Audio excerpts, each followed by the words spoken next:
नमस्कार दोस्तों, आइए जानते हैं शिव धामों में प्रसिद्ध अमरनाथ गुफा के अद्भुत रहस्यों और उनसे जुड़ी कहानियों के बारे में।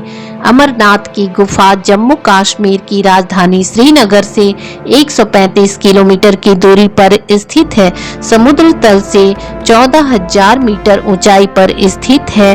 अमरनाथ गुफा में चारों तरफ पानी टपकता रहता है, फिर भी बर्फ का बना शिवलिंग नहीं पिघलता है।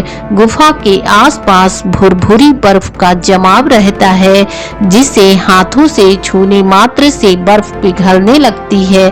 लेकिन गुफा के अंदर ठोस बर्फ का शिवलिंग का बनना सबको आश्चर्य से चकित कर देती है।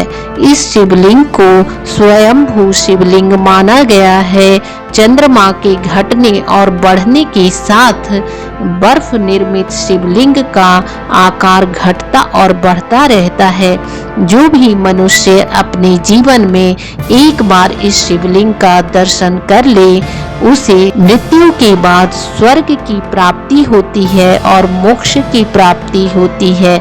मीलों दूर से यात्री गुफा के पास पहुंचते हैं तो उनकी थकान अचानक से गायब हो जाती है और फ्रेश महसूस करने लगते हैं। अमरनाथ गुफा के आसपास की गुफाओं में भी ठोस बर्फ का अन्य देवी देवताओं की आकृतियां भी बनती है। दोस्तों, वीडियो को पूरा देखिएगा, साथ ही हमारे चैनल सुख समृद्धि को लाइक और सब्सक्राइब अवश्य कर लीजिएगा। इस पवित्र स्थान को शक्ति पीठ भी माना जाता है। यहाँ पर माता सती का कंठ का भाग गिरा था और यहाँ शिव जी को शक्ति पीठ की रक्षा के लिए स्थापित होना पड़ा। शक्ति पीठ नारी शक्ति के मान सम्मान और उनके गौरव से जुड़ा हुआ है। युगों युगों तक नारी शक्ति की गाथा अमर रहे। देवी सती को नारी शक्ति स्वरूपा देवी दुर्गा के रूप में पूजा जाए। लेकिन दोस्तों, राक्षसों ने इन शक्ति पीठों पर हमला करके इन्हें नष्ट करना चाहते थे। राक्षसों के हमलों से शक्ति पीठ को बचाने के लिए शिव जी ने सभी शक्ति पीठों के पास भैरव रूप में रक्षक के रूप में अपने आप को स्थापित किया। देवी सती दक्ष प्रजापति की पुत्री थी और शिव जी की पत्नी।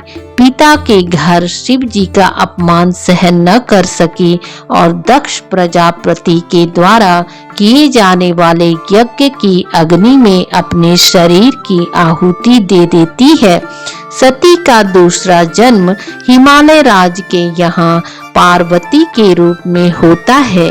पार्वती जी का विवाह शिव जी के साथ होता है। देवी पार्वती एक दिन शिव जी से पूछती है, स्वामी आप मुंडमाला क्यों धारण किए हैं?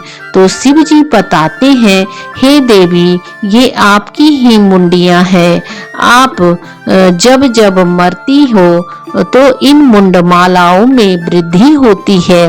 देवी पार्वती जन्म मरण के बंधन से मुक्त होना चाहती थी और शिव जी के अमर होने के कारणों को जानना चाहती थी।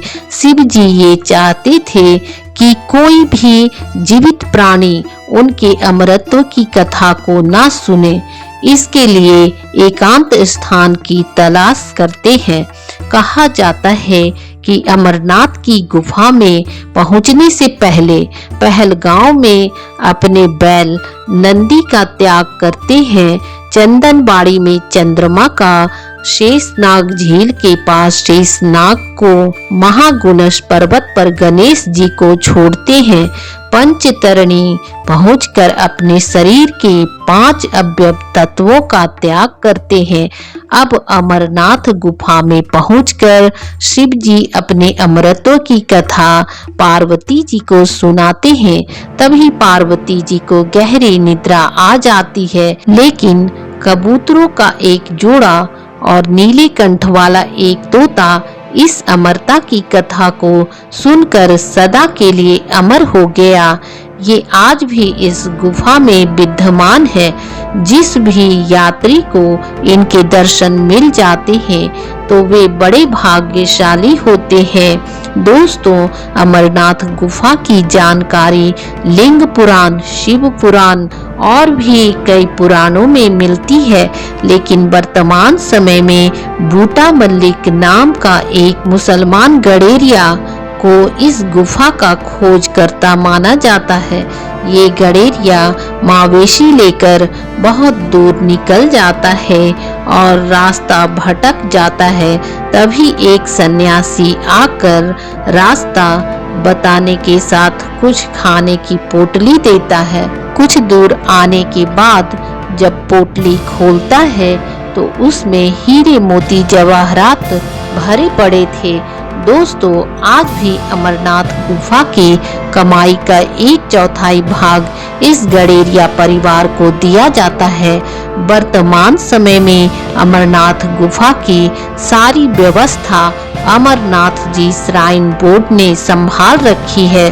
दोस्तों, यदि जीवन में आपको मौका मिले तो अमरनाथ वाले बाबा बर्फानी के दर्शन अवश्य करने जाएं और अपने अद्भुत अनुभवों को शेयर करें। जय बाबा बर्फानी।